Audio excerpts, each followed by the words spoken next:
Mute myself? Yeah. Seriously? Seriously. Everybody, welcome to the Jess and Scott Show. Seriously.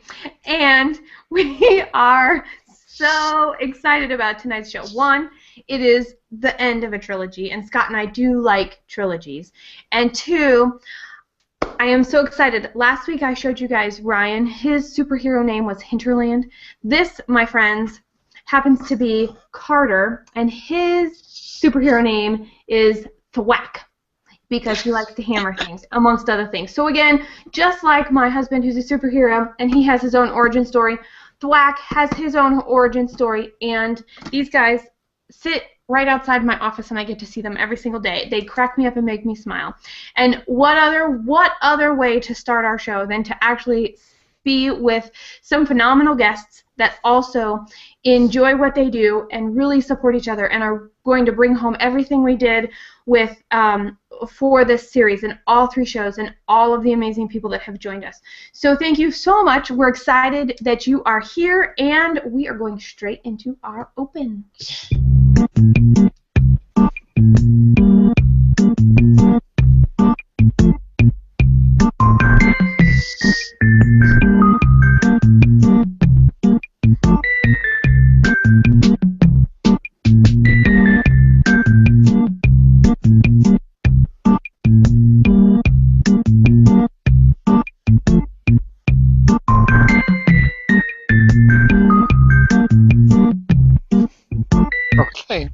Okay, all yours. Take it away, Jess. Right on, Scott. We want to check in with a few people that we know are in the house already. We have Christine is here, happy to be here to support and meeting you. Holly, Dennis, yay, I have to get my inner hero on. You are in the right place. And I want you to share your value that you have about being a superhero or a sidekick in the comments. That's very cool. Mark Seidel, I rarely get to see shows these days, and this one is a do not miss. Woo! Love the start, says Susan. We love you, Susan. And I think I saw Cheryl in the house, too. Am I missing that somewhere? You saw her. I saw her. Here we go. Okay, we're going to just pull up this one that says, hey. I didn't get the one about the imaginary friend, but we know you're there. So there you go, Cheryl. All right. Thank you for joining us. Scott, how are you today? I'm doing great. Absolutely terrific. And really looking forward to tonight's show. How are you? You know, I am also incredibly excited about tonight's show. Today has been a very unusual day. It has been unusually busy, yet I say, ooh, I need to put that in the money jar. Unusually full, and I also can't believe how calm I am as we start our show and how excited I am about our topic tonight. So with that, I'm going to introduce our 3 guests, and then we're going to say hello to them, and we are going to have them add to their introduction, and we're going to jump right into tonight's topic about uniting superheroes. So first, joining us, Holly Kyle is committed to entrepreneurs. She has a passion for their businesses and likes to help people that have passion for their businesses and they might lack the technical expertise, tools, or resources to execute it, and that's where Holly comes in. Pam works in corporate and nonprofit sectors with small businesses for nearly 20 years of marketing communications experience, has shown me one simple truth, her one simple truth. You can tell I'm reading from bios, and that is whether the material is for the web, video, email, or print, clear, engaging content generates powerful connections with an audience. And finally, Nora, who is the co-founder of, and you are going to hear it here first, Jess and Nora's Infusion Principle, the founder and CEO of Nora Whalen International, a life and business coaching business that coaches owners and success seekers around the world, and co-founder of Women for Change coaching community, and her profile goes on and on and on with how amazing she is. And I'm going to let you read that because I want you to see how amazing Holly and Pam and Nora really are as they join us right here on the panel. Ladies! Thank you so much, Jess. What a great welcome. I love you, Jess, but it's all Holly. She makes me look good. Thanks, Jess. You're welcome. This is like my first. This is my very first hangout on air. So I'm a neophyte And but then again, you did drag me kicking and screaming into the 21st century with regards to like PR, social media. I had done. I'm sorry. Does somebody else want to go first? Keep going. No, Okay. go for it. I worked for almost 20 years in like a lot of different aspects of editing and writing and marketing communications, corporate, nonprofit. Then in 2007, I had my son Ethan, who a week ago turned 7. It's like I cannot believe that he is so big, and so I stopped working in an office corporate environment at that point. And I was picking up part-time work, doing some freelance contract work, and I slowly transitioned came to the feeling that that perhaps working virtually, like part-time from home, was the way to go, because it's really hard for working parents and who work outside of the home. And I don't know.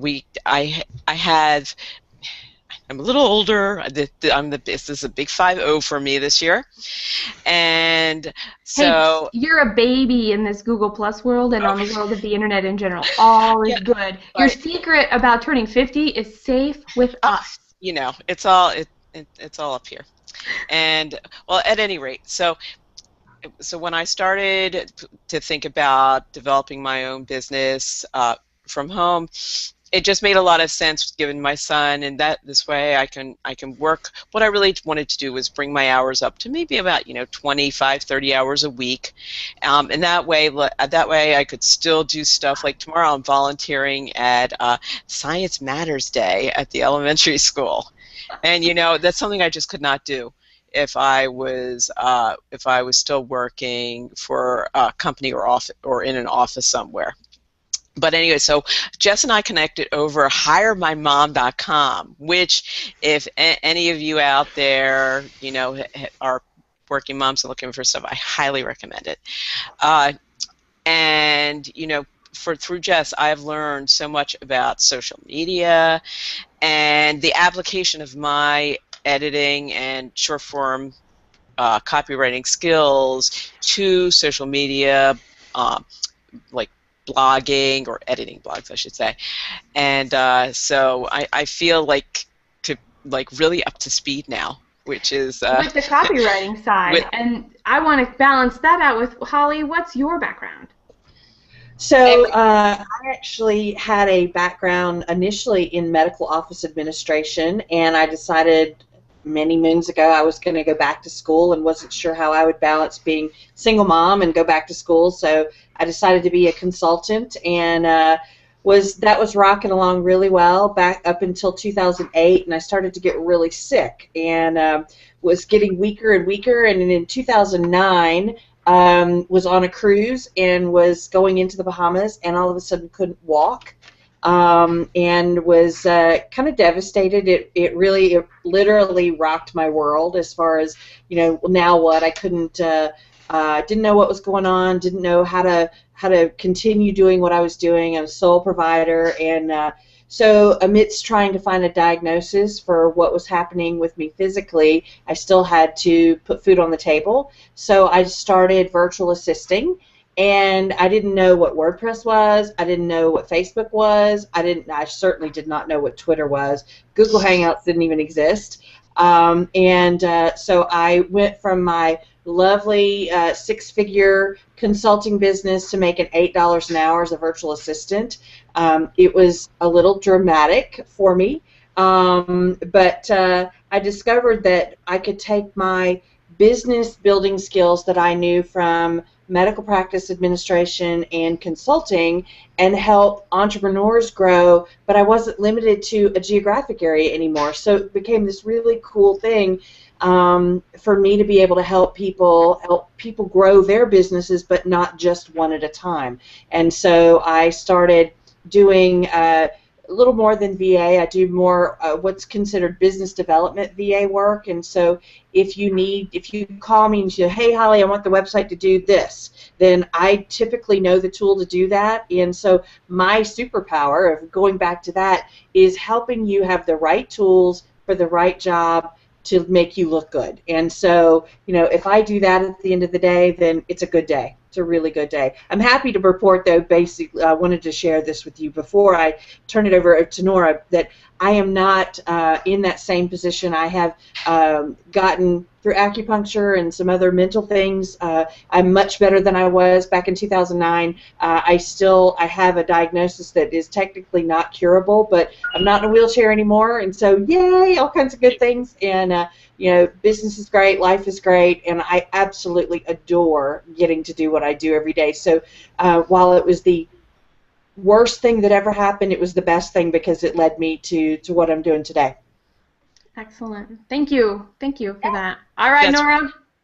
I have no idea. It's more of I come up with fun things to do, and if I can think of ways to challenge Holly and, make her short of having a heart attack, be like, yes, I will absolutely accept that. And let's see what Holly can pull out of her magic hat today. I would not be who I was or where I am if it wasn't for Holly. No question. But you already know that, Jess. So That I do. That I do. Well, that's awesome. Well, I am really excited to have the three of you here. And Scott typically jumps out of the stratosphere with a question. Oh, and man. He kind of previewed it with me, and I'm really excited for you guys to hear it so we can jump right into the discussion.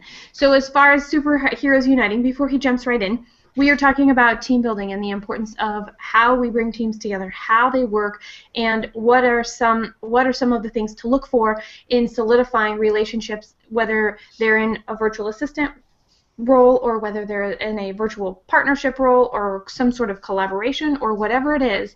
What we hope to discover and uncover and enjoy conversing with you about will be all of those things, and you can take something away. Scott, I have one more thing to do because we have a few more people in the house here. Phil's here. What's up? Must See Tuesday. Rhonda, I've been looking forward to this all week. We're glad you're back, Rhonda. And Wayne. Hi, Wayne. Woo! So glad you're here, too. One Great Life. Hi, Phil. Good. It's Superhero Day. Glad you're here. Kristen. Hi, Kristen. It's good you found it. I'm glad you found it. And Tracy, welcome. Everybody, welcome. All right, Scott, take us out. Okay. Well, we're going to do it. What? I said take us out of the stratosphere. I usually say I that. can Wait, we don't want to do that. I've got a few preparatory comments to make first. First of all, Pam, I strongly advise you that you do not blink, because if you do, what will happen is that all of a sudden it's going to be like this, and then after that, who knows what happens? They grow up, and there's hardly anything that you can do about it. I don't know. The second comment that I was going to have is I'm really offended. Hire a mom. It should be hire a parent, because there are those of us who are single dads out there as well, and it's the same issues and the same challenges that we single dads have who are raising kids that moms have. Honestly, I've seen. I still have a subscription to the service, and I see both men and women posting stuff to there. So I mean, perhaps it was started out by a mom, but Don't take his bait. Don't take his bait. It's okay. No. It's worth saying, because it is a great service. No matter if you're a mom or a dad, it does not matter. Or if you're single, it doesn't matter. It's a great resource. Yeah. And I'm going on, aren't I? And it's all good, and it's sort of like Moms Against Drunk Driving. There are some of the greatest supporters are guys too. It's the movement, not the name. But I wanted to get that out before going into the stratosphere. Also, no worries. Scott? Oh. I hit a button by mistake. Thank you, Jess. You're welcome. Jess. The other thing is, before I go into my stratosphere, is that our three guests are they're not only the leading edge, they're the tip of the sword, and I'm just really looking forward to what they have to say and add to the conversation. I'm here to say that it may be that we are at the end of the quote-unquote worker as we know them. The Industrial Revolution is dead. Corporations are beginning to outsource since the 1980s. The middle class has been kind of static. It's been, steady state, but they've not grown. But there've been other sectors that have just gone through the roof. So what's that all about? And now we're in the 21st century, and the productivity capabilities that are enabled by technology and internet, and I would say through Google Plus and Hangouts on Air, are now available for us. So we are able to sit in the film strip, and all of us fundamentally have at our command technology and capabilities that were unthinkable for us just a few years ago. So we now have the opportunity to parlay the benefits of this technology into something that can benefit us as solopreneurs, entrepreneurs, small business people, and so forth. And in so doing, we might be able to reorganize ourselves in ways that are different than what happened during the Industrial Revolution. In fact, nobody says that they're going to go back to the 1950s or the 1980s or 1990s. We're all forward-looking, and the millennials and those who are younger than us are going to be certainly doing that, and we're just kind of shaping what they're going to take over anyway. So my question to the group is, if we are done with the Industrial Revolution and we're in a new revolution right now, what would you call it?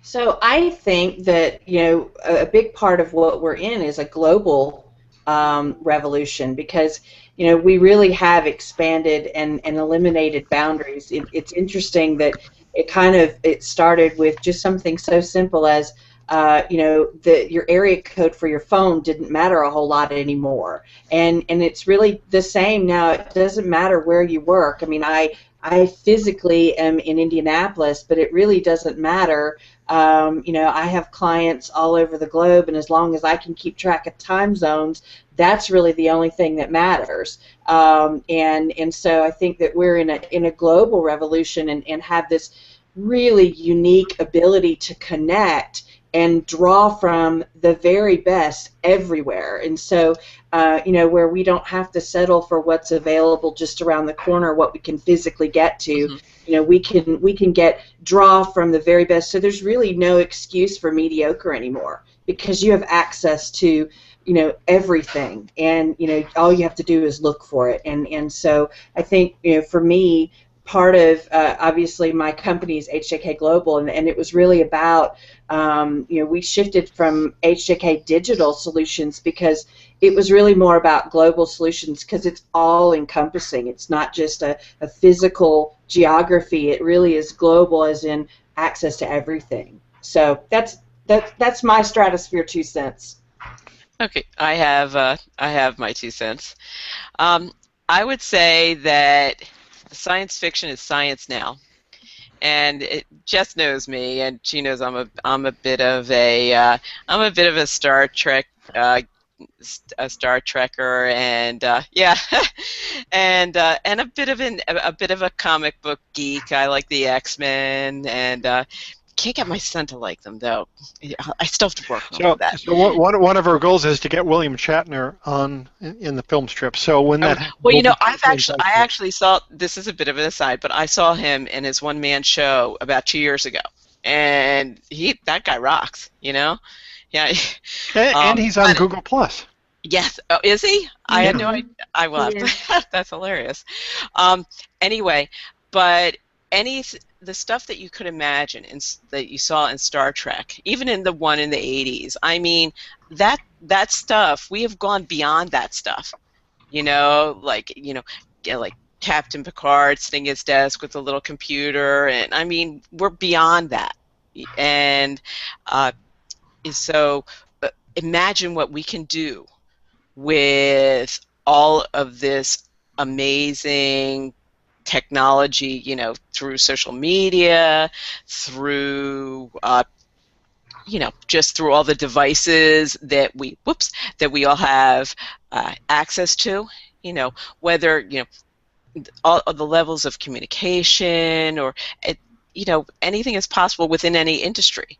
I think I was listening to, you know, I guess it was NPR today. I listened to it, yeah, and they were saying something about, I don't recall the industry, but it was like some industry where the they had to counsel the people on using social media because there was really no choice. They had to use it, and that just says to me that, but that's not a bad thing.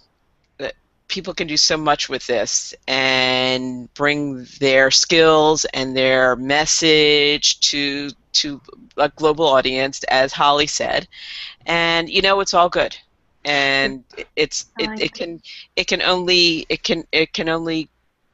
hopefully be used for the greater good. I would hope. Take a look at this comment before you Yeah, continue. actually, This is right, but is it really global, or is it only global where high-speed internet is available? Thank you, Andrew.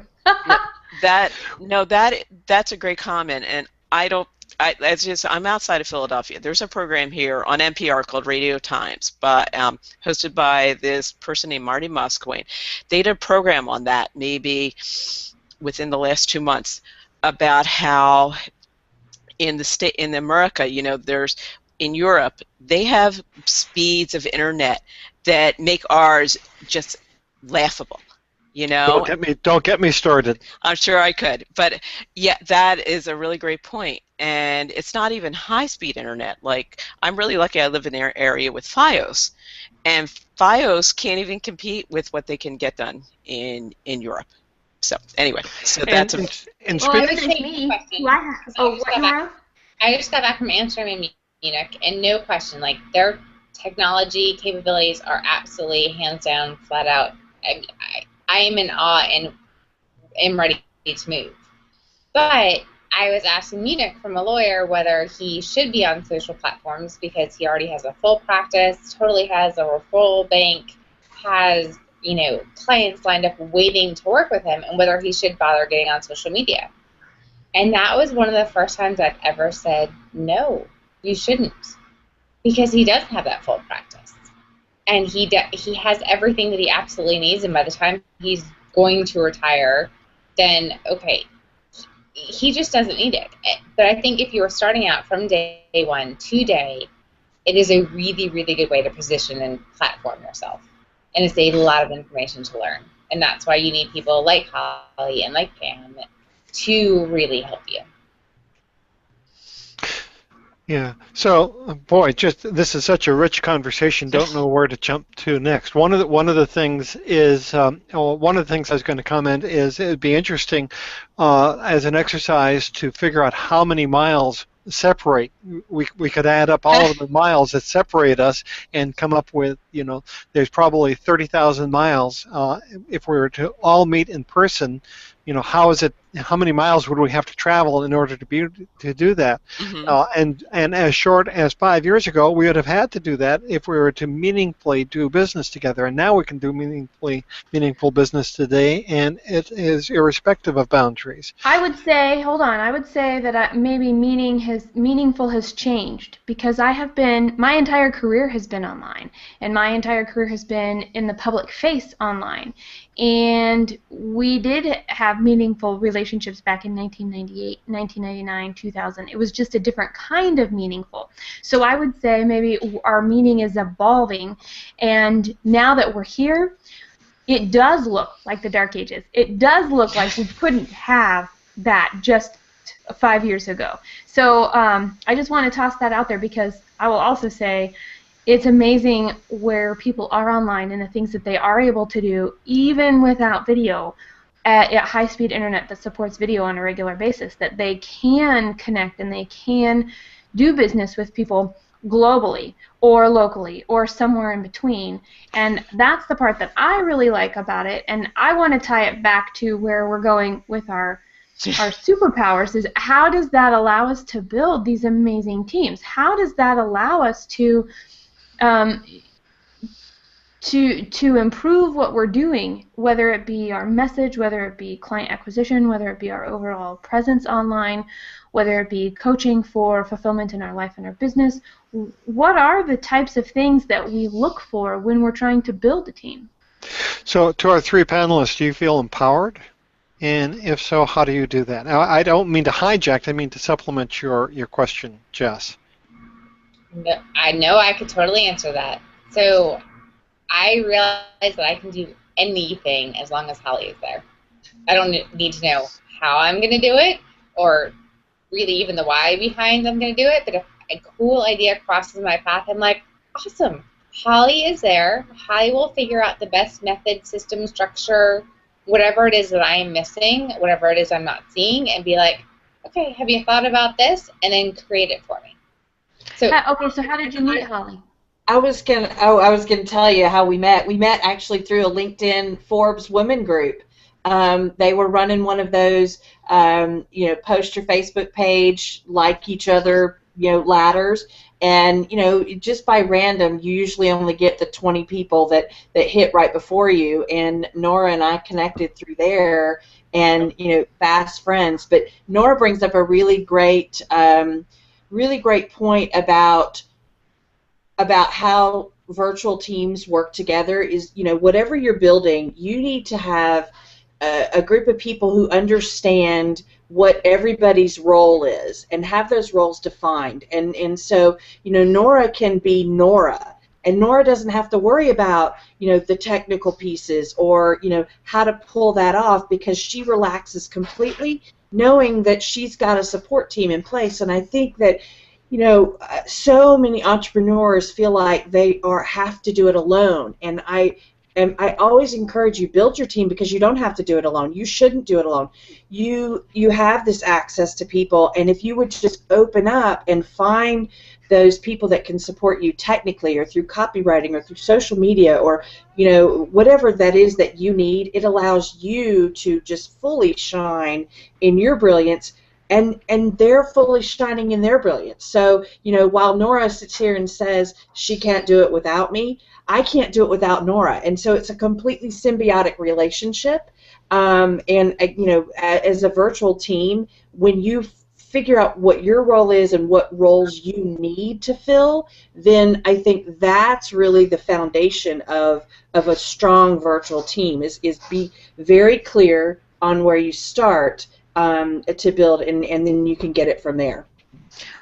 I'd like to piggyback on that remark, because my experience working with Jess has really mirrors what you said.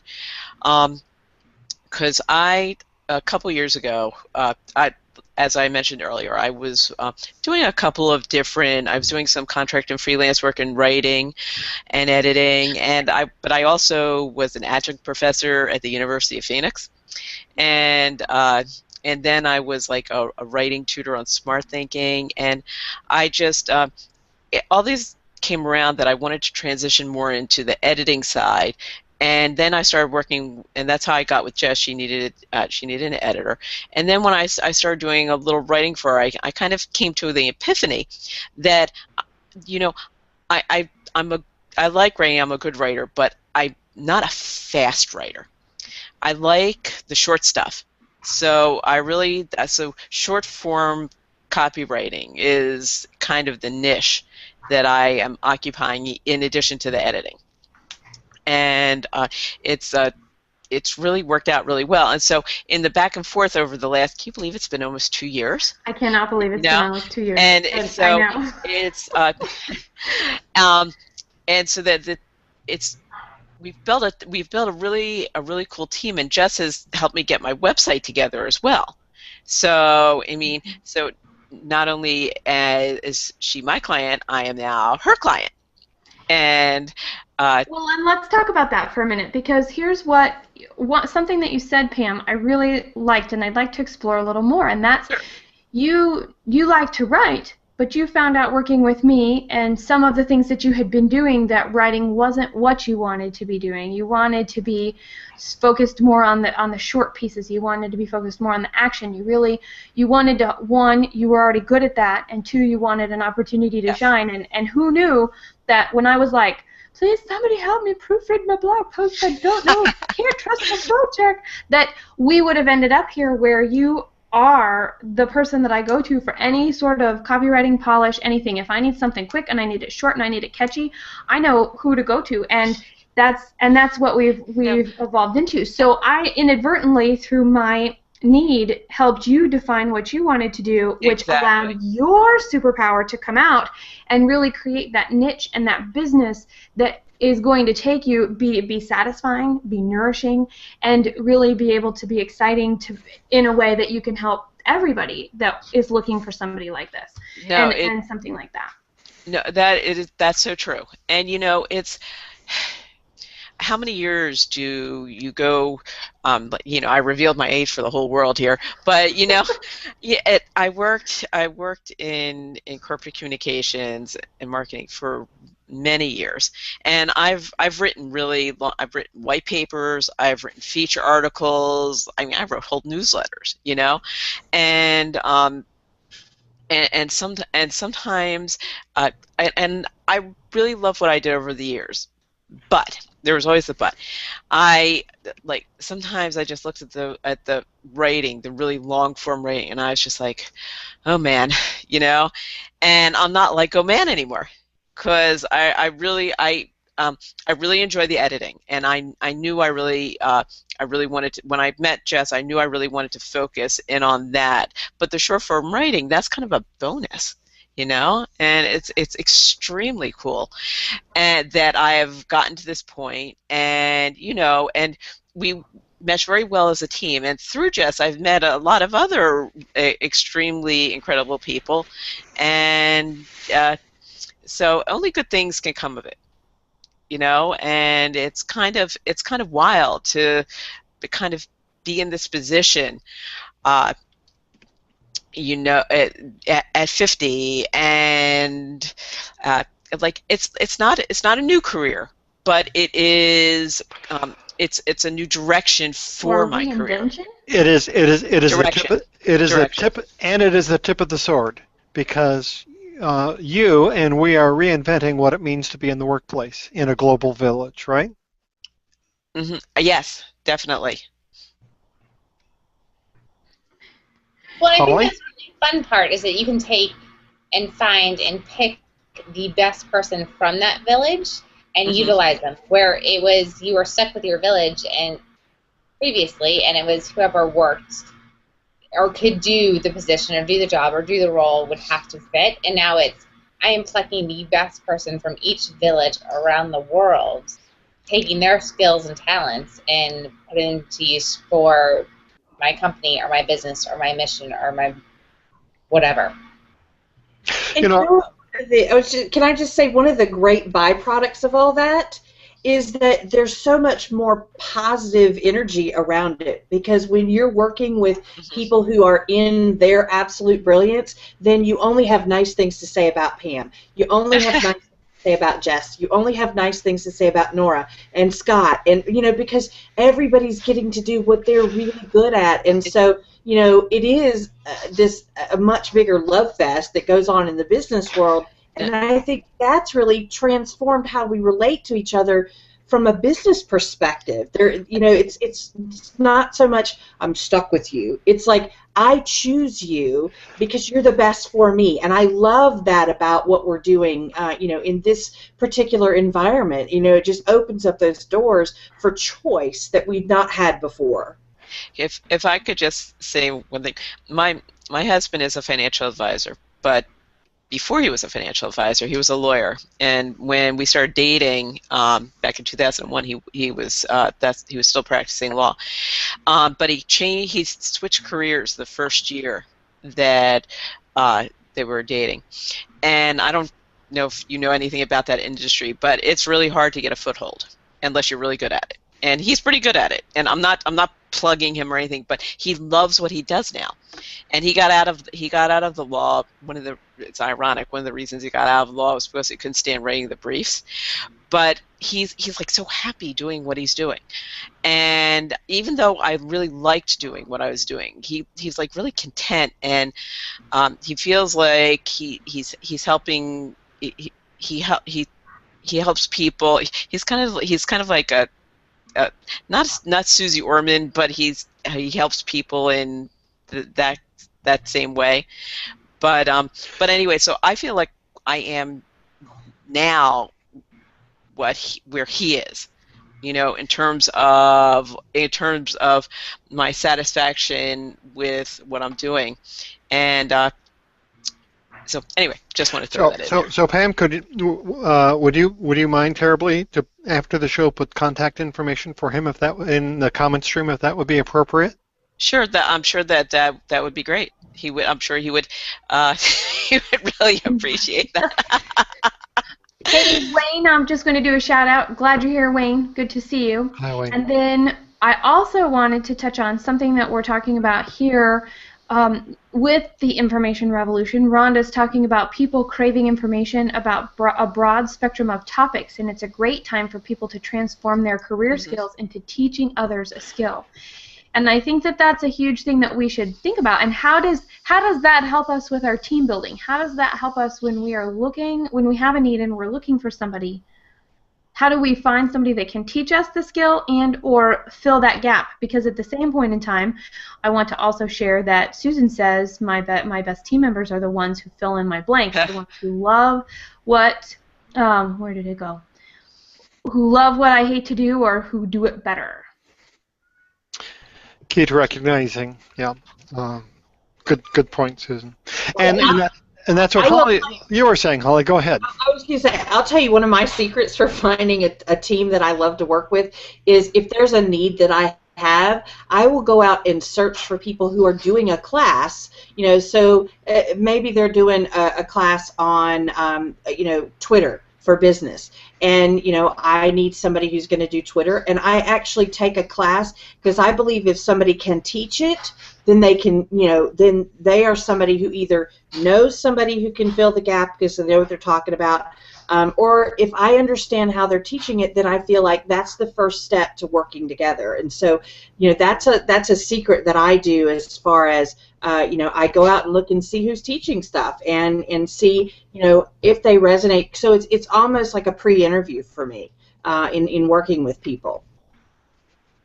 Yeah, and I couldn't agree more, and that's probably why it's clear that Holly and I work together, and I could say the same for Jess and Pam, is that all three of them literally on a daily basis teach me something. And I want to be surrounded by people that are teaching me. I am learning. They are stretching me. And that is what a good teammate fix is. Yeah. Okay. Jess might, go to extremes in the stretching me part, but okay. Well, and I was going to say, you know what? There are just holes that I don't need to learn everything, and talk about giving myself permission to not need to know anything was one of the biggest things. So actually going out and going, I need help, and putting an ad out there and having a whole bunch of people respond and end up working with Pam, and now our relationship and our teamwork has lasted for 2 years.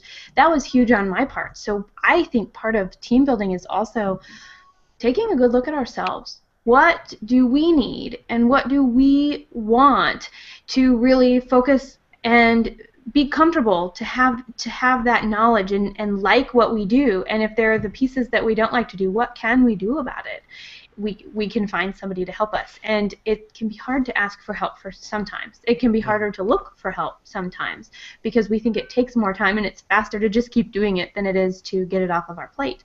That's kind of getting in a stuck place, though. And so our superpowers really allow us, right? Now I have a question for you. Some superheroes are born with their innate ability, right? Think of Superman. And then there are some people like Batman that aren't. They actually developed it, or they were given it, or like Spider-Man was bitten by the spider. Right. I was thinking Wolverine. Somebody So, Made well, him that way. Wolverine was born with the X gene, so his powers manifested at puberty. I Need I could go, say more? but he was given the he was both because he was given the adamantium skeleton, not by choice. Right. Okay. So he had the ability to have powers, but somebody kind of put him on a path he didn't have the choice of. Okay. Exactly.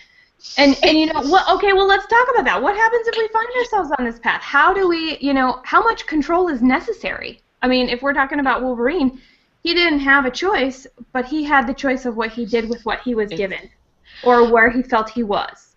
If I could jump in here, I think one of the great things about about working virtually and on a virtual team is there is more flexibility to not be pigeonholed into a certain area, because maybe maybe you're doing one thing but you really wanted to do another, so you can do this one thing but maybe try out the other. Will it work? Find a team, find a niche somewhere else, see if you can expand upon it and transition into that, because what's worse than doing something that you just absolutely hate, just because you need to make a livelihood. And I think a lot of people are stuck in that, and I think that the virtual team, whatever form it takes, affords the opportunity to branch out into other areas. So maybe you can find something that you're going to love. So now there could be oh, go ahead, Scott. Well, I was just going to say that's brilliant, Pam. And the means of production, really. I mean, everyone in the panel, all of our guests have said brilliant things tonight. And the means of production have now been placed in our hands. Whereas during the Industrial Revolution, the means of production were in the hands of very few people, as it were. And that makes all the difference in the world. And Holly was saying that, she works with people that she likes. Well, one of the brilliant things, and I only know about Google Plus, is that if you don't like someone, you don't diss them, you don't put any energy into it, you just ignore them. You say, have a very nice life, live long and prosper, and you go on, and you don't get. Remind me to tell you my story with an accent, but I said that too many times. But the thing is, the revolution is that we can organize ourselves around a task that needs to be done, and we do it with people that we like. We do it playing to our strengths and to their strengths, so that the whole is greater than the sum of the whatever that is. And we're doing that without having to rely on a corporation or a brick and mortar or a middle person to do that. We can take actions to our own. We can take. Our destiny is more in our own hands than it's ever been before. And that, to me, is the revolution that we're talking about. Okay, so along those lines, let's talk about this for a minute. Do you think knowing your weaknesses and looking for teammates, do you think knowing your weaknesses and looking for teammates? Or just connecting with those you like? I'm sorry, Tracy, I totally botched that. But I think you absolutely need to know your weaknesses and own them. Sometimes that's a scary thing to do, to say, you know what, I suck at that. And especially if you are so strong in other areas, and as a woman, I think that we play so many different roles as humans. But I'm a single mom, I'm a business owner, I'm a wife, or I'm a sister, or I'm a daughter. I'm all these things, and you get caught up, and you have to be good at everything. So the first thing you have to do is step back and say, what am I not so great at, or what, like Pam said, what do I really not like to do? And give yourself permission. Jess, that's one of my favorite phrases to say. Give yourself permission to not do those things, and make it a priority to find somebody, because there are people that like to do Twitter. I know that's a foreign concept, but there are people that really love that, and you need to fill that gap and allow them to do that because they want to do it. You don't have to mire in all of that on a daily basis. And so, just say, hey, here's what has to happen in my business. I need to have a shopping cart. This is the best tool for the job. I don't know, how to even log into the thing. So I want to find somebody that does that, And so I can move on and I can create more programs and products because that's what I'm really good at. That's what I like. So acknowledge and own it and be okay with whatever you're not as strong in. I want to use that superhero analogy. There's the Super Friends. There's the Justice League. They're not individual superheroes. They are the X-Men. They're part of a group where everybody has a special power, but nobody conquers the world and conquers evil on their own. They always, every time, by the end of the movie, they got to have help. So, if you just kind of drive with that, then, that's why everybody has their own power. Bring that to the game and, Wonder Twin powers unite and all that, and you can do magical things. Just allow that to happen is really what you need to do. Now, check this out. And this, go ahead, Nora, and then I'll do this. I was going to say, I think that's one of the first things you have to realize is you have to start somewhere and start with delegating something and moving up, because initially, if I started with Holly right off the bat when I first was looking for a VA, it never would have happened. It was delegating small things, delegating little things, and then Holly and I could build our trust. So all of a sudden it's, hey, Holly, I'm creating 4 businesses in the next 4 months, and I need websites for all of them and social media and yeah, watch out, Pam. Now you know what's coming. You heard it here. She might have a small heart attack, but, she does not skip a beat, and she blinks, and she's like, okay, well, have you thought about this?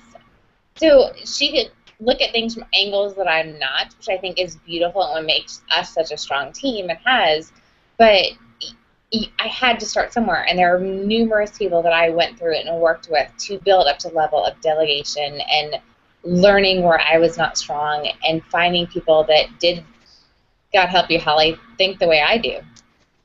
I speak, Nora. Delegation is absolutely a learned skill. And the first thing that, I recommend for people to do if you're not delegating stuff is make a list of things that you're doing, write them down, and if it's a revenue-producing activity, put a $sign next to it, and anything that doesn't have a $sign next to it, you got to get rid of that right away. Because the $sign is really what you went into business to do. It happens every time. Once you go through that list, the stuff that's directly making you money is what you got into business to do in the first place. The other stuff supports you to get there.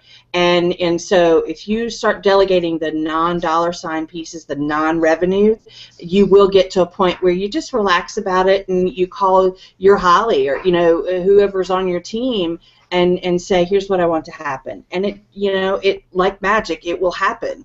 But yeah, so that is where you start. You do have to start small. And you have to be willing to look at a bigger picture.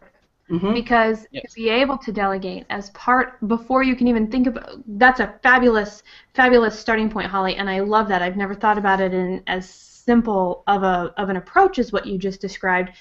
And that's fantastic because it is that simple. And then it's just a matter of, okay, so now that I've got all this, let me set it aside. And I need to look at where I'm going and what I'm trying to do and what is the thing that I'm supposed to be doing right here, right now for the world. And making sure that that is clear because that will shape how we delegate. And I want to bring in this comment. I have to admit I was really awesomely surprised at Susan's comment. Competitors can be part of your team, and that's a really brave thing to do. That's phenomenal. That is a challenge. Okay, I want to talk about that for a minute, and then Scott, I think, did you have something to say, or is this a good time? No, there are too many things I've had to say. This is just such a rich conversation. I'm content. I'll let you go ahead and finish up and then transition to what you were going to do. Oh, that's totally fine. Go for it. What do you guys think about bringing your competition in? Holly, Pam, Nora? No, well, being an editor and writer, not that I've worked with I haven't worked with a competitor of late, but I have what I would call peers, and we toss business to each other, and sometimes we do work together. Um, and I have a very good friend, for example, who has her own research writing and editing business. And she's punted me a few things of late, and I've sent some stuff to her, but it's all good. And if she ever came to me to help with a project of hers, if I was able, I would be more than happy to do it. Even though I guess in the broader sense we are competitors, but I don't actually look at it that way, because she would never undercut me on something. We bring different skills to the same working table, if that makes any sense. And if we were to work together, the client that we were helping would it would be all the richer experience for it. Yeah. I totally operate from the Macy's Miracle on 34th Street philosophy, where if Gimbels has the better skates, I think it's absolutely your responsibility to know who your competition is, who your peers and colleagues are, because my mission is to help a business grow, whether that's something that I directly do or I connect them with somebody that can do it.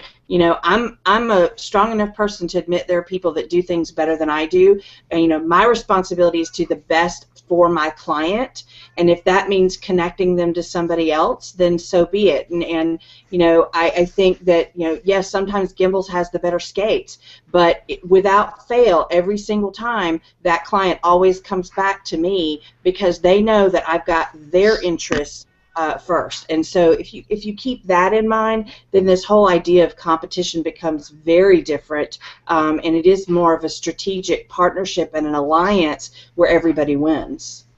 I love it. The win-win-win. That's what Nora would say. Mm-hmm. Yeah. It is exactly what I would say, and I would say the exact same thing. I think competition is fun. I have been mentoring a wonderful friend, Megan Ewell, who is an up-and-coming life coach, and yes, I could consider her competition. Yes, I could, I don't know, get a voodoo doll of her and, do fun things. But, it's worked out at this point in my career where I know her, I like her, I trust her, she challenges me. And while I'm phasing out of doing life coaching, that side of my business to do other things, I can pass clients directly under her and know that they are in good hands and will be taken care of. And I mean, they may not be working with me, but they're working with someone better. So you need to know who your competition is, and it's not competition. It's also the people that you can choose to lean on and support you when you're moving on to the next bigger, better thing.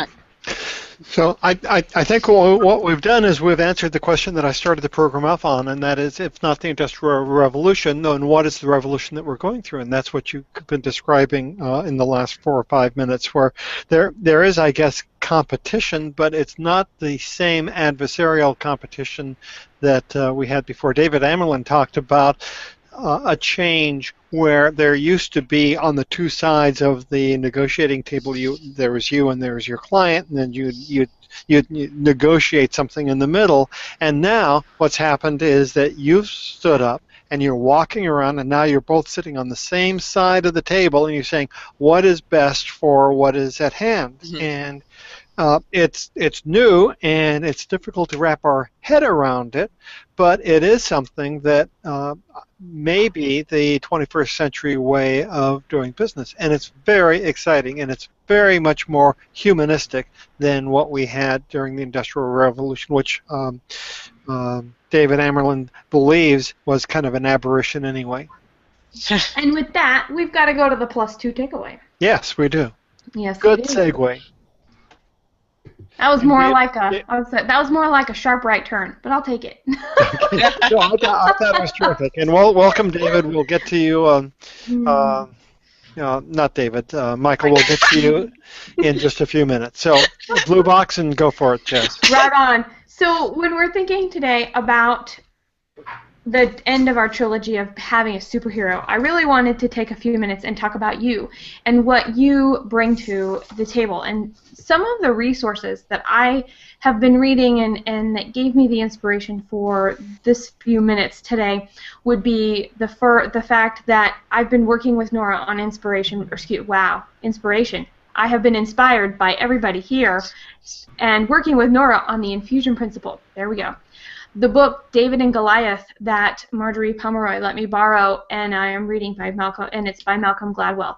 Love is the Killer App is a book that I don't know the author offhand, but Les Dossie recommended it to me. Dennis Deuce has a value about superheroes and sidekicks that I saw earlier this week, and I have to admit that was really inspiring when I sat down and I thought about it. And when we think about all of these things, you could go Google anything you want about superpowers and superheroes, and that's what we get. We get extraordinary talents. And so when we think about those and we zoom right in and look at the small words on the screen, it's just us. You, me, the person next to you, the person across the street, the person around the corner, halfway around the globe, the one that when you were kids you wanted to get out and dig with spoons to China. Every single person in the entire world has their own set of skills that is unique to them. And let's think about that extraordinary talent in terms of a superhero. We get excited about fun things. We have a cause. There's some injustice we want to right. There's some sense of self that we have to overcome. We have this innate desire to help others, and all of us, every single one of us, has an origin story. And that origin story might not seem really fascinating or fancy or dramatic, but that's okay because it doesn't have to. It's ours. It's why we're here. And it takes all kinds, every kind. And that takes us into what actually is our story. And when we think about what our story is, there are so many things. I mean, if you're Cheryl or Nora or Phil or me or anybody else who absolutely positively loves unicorns, you're just as crazy as this cool guy who somehow figured out how to jump in the air wearing flippers and a floaty, which I love floaties, by the way. It's our story. We're born with it, or we build it. In either case, sometimes our superpower is actually the process of discovering what our skills are and what not only are we good at or need to be good at, because that is what makes us glow. That's what makes us sparkle. That's what drives us to do the things and contribute to the community that we are a part of today in whatever form that takes, whether it's a job, whether it's work that we do, whether it's a career that we're in, and any combination of how you use any of those terms. It's all work, it's all contribution, and we feel fulfilled when we are adding value to our families and to our communities and to other people so that we can all earn a living and have a secure place in our hearts and in our souls in terms of what we're trying to do. This wonderful guy, I love the fact that he just jumps. So we've got to fight for our beliefs. We have to figure out that, we have to stick to them and how we stick to them, because when we use our powers, it truly is the discovery of them. How are we going to learn to control them? How long is it going to take us to figure out it's actually our skill and it's not going to go away? And conquering it and using it for good, those skills can actually help us get the change that we want in the world, support the people around us, invoke the ideas and the ideals that we believe in, and fight for any injustice that we see out there. And we all do that in our own respects with our own skill sets. So what does that mean when we look at things for being able to go beyond and getting outside? I couldn't find a good picture of forests, so I went with a guy jumping in an umbrella. For no other reason than he was up in the air and we needed to be able to get out. We needed to be able to get up above the grass that you see, or the trees, or the flowers, and we need to be able to look down and around so that we can identify all of the other people and see their unique skills as well, and be able to go, oh, this is who I need to partner with. How do I do that? I may not have the resources today. How can I sit down and get really creative about what something collaborative might work? Or what can we do in terms of using technology to possibly make things easier or move on? So when we're going beyond, it's all about creativity. It's all about compassion and acceptance for what somebody else's journey is, what they actually have to go through to learn how to use their skills to give their gift to this world in a way that supports their awareness, their spirit, our awareness and our spirit, and overall honesty and resilience when we are thinking about what each and every one of us adds, regardless of which lens we look through or what our personal experiences may allow us to react or respond to at first. And so that takes us into the next piece, which is it's really up to you. It is, in fact, all up to you. And how is it up to you? That really, truly is that thinking time. We need to take time to think. And usually I would call that homework, but homework means that there's like more tasks to do, more things to actually process. Thinking time. Thinking time is when, well, most of the time for me, it's either in the shower or when I'm on the yoga mat or when I'm out taking a walk, which really isn't the best use of thinking time. Being able to sit down and doodle or write some ideas or go through some notes and actually have new creations and finding new opportunities and seeing things in a different way, having those aha moments, that's the time for thinking time. And that's the result of thinking time. And part of thinking time and being able to get it is taking care of you, taking the time to love who you are, take an extra shower in a week or have a massage or something that's really going to help you feel that much better about yourself and put your best foot forward. So as you're going through this journey, you're showing up and you're intentional, which takes me to the closing thought of the +2 takeaway, which just is, you know what? I said it before and I'll say it again. You have something that the world needs right now. So you've got to be you, even if it's misunderstood, even if it doesn't make sense to anybody else. That's even more important, that you take the time to learn how to be you in the grand scheme of things. And that is the +2 takeaway. Woo! Very nice, Jess. Wow. That was a little longer than I thought it was going to be, but I got on a roll. So we took a small break for the +2 takeaway. What I'd like to do now is have Holly, Nora, and Pam, if you would share a closing sentence and where we can find you online, we would love to do that. And then Scott and I will tease the next show with the help of Michael, and we're wrapping up the show tonight. Okay, Holly. Absolutely. So, just in kind of watching the chat feed, one of the things that seems to be coming up is, where do you start as a bootstrapper and, in building that virtual team? And I think you start small. One of the greatest things you can do is start with an intern and find an intern who has an interest in what you need. Figure out what it is you need, start there, and just start delegating, because you will realize that as soon as you start that and building that team, it will blossom, and before you know it, you're here where you've been working with somebody for 2 or 3 years, and you'll just be amazed at what can happen in there. I am happy to field any other questions about how to use a VA, get started with a VA, any of that. You can find me at hjkglobal.biz, and you can fill out any of the comment forms right just on the blog. Hit me on Google+, Facebook. I'm all over social media, so I'm real easy to find. And if you want to find her, just ask me. I'm the Or you can just find Nora. She knows how to stalk me the right way. Yes. So I thank you, Jess and Scott, for having us on the show. You know I love Holly, and you know I love you guys, and I totally have become a new and utter fan of Pam. We have been working together for the last month or two, and it has been fabulous. So thank you. Thank you, everyone. Okay. I guess in closing, I'd just like to say, don't be tentative about taking the leap.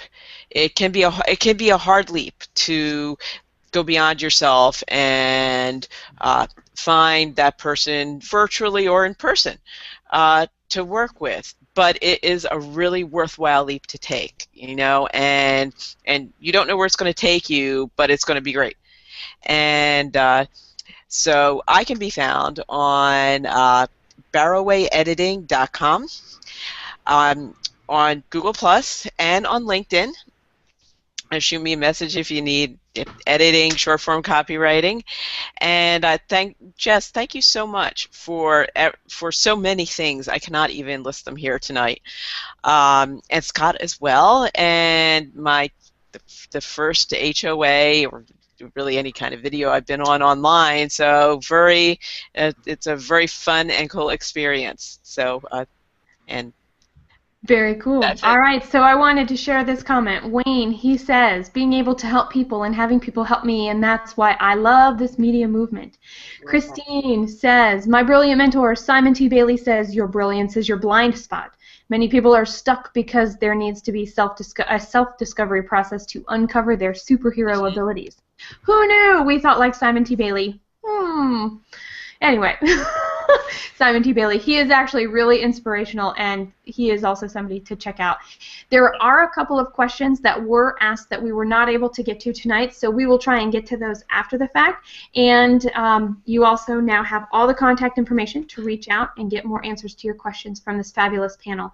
I am so excited about actually next week and 2 weeks from now. So first, let's talk about next week. June 3rd. We're playing some games, aren't we, Michael? Yes, we are, absolutely. So, introducing Michael Daniels, and you're with the user-to-user group, and could you, in broad strokes, outline what great surprise we have for the Jess plus Scott crowd, plus you crowd, a week from tonight? Absolutely. I tell you what, for 6 months now, we've been playing games online using the Hangouts, and we decided, let's get this out in the public. Let's get the public involved, and it has been nothing but a blast. So we started this game called Plus Word, which is kind of a take on Password, where we play.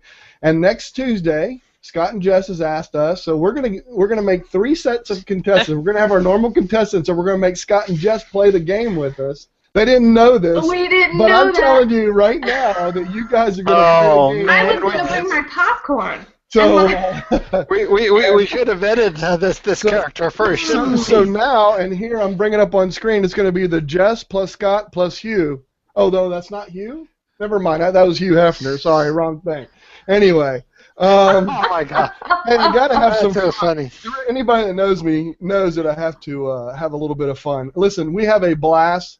And we wanted to get the public involved, and Jess, we'll have to talk about this, but I don't know if you'll have time to do a take two, take away, whatever. Probably not. I'll be able to take a break. I'll rest and That's right. But I'm going to tell you what, we are going to have a blast. We want to get this out to everybody. I'm starting a bunch of different game shows. We do it on every Friday night. We do the Plus Word, and then on Sunday nights, we do a drawing game or a different game. It's going to be a different game all the time. I'm working in the process of doing a couple other ones, but I'm just glad that you guys even asked us to do this. This is going to be so much fun. I can't wait. Really You're going to be in trouble. And let me tell you what, there's going to be bragging rights if you don't win. So I'm just throwing that out there. Oh, man. Just what do we get ourselves into? And Arnold Schwarzenegger impressions are not one of them. And I do believe that we will find out if this is another one, or if I have a secret superpower that I don't know about yet. So, all right. I love it. Well, thank you for coming on to help us prepare for next week. And then in 2 weeks, on June 17th, we have a very special day, and that is it's UK Day because it rhymes. And that is, we are going to have the Jess and Scott Show at 11:15 a.m. Pacific Time. So it is at 7:15 p.m. UK time, so that everybody that actually has to watch us on Wednesday mornings will get to join us on Tuesday live next week, or excuse me, in 2 weeks. So mark your calendars. We do have a different day. We are honoring everybody in our audience that either stays up late, has showed up live, or religiously, or continuously, maybe it's a better word, catches us every Wednesday as the replay and joins in the comments. I want to say thank you all so much, Holly, Pam, Nora, and Michael for the teas, and Scott, as always. It has been fabulous. Let's play this. Oh, and we don't have a close this week. I was all ready. No, not this week. All right, Scott. Thanks so much, and I'm so excited to see everybody here and in the stream. We'll see you later. Bye. Bye. Thank you. Thank you.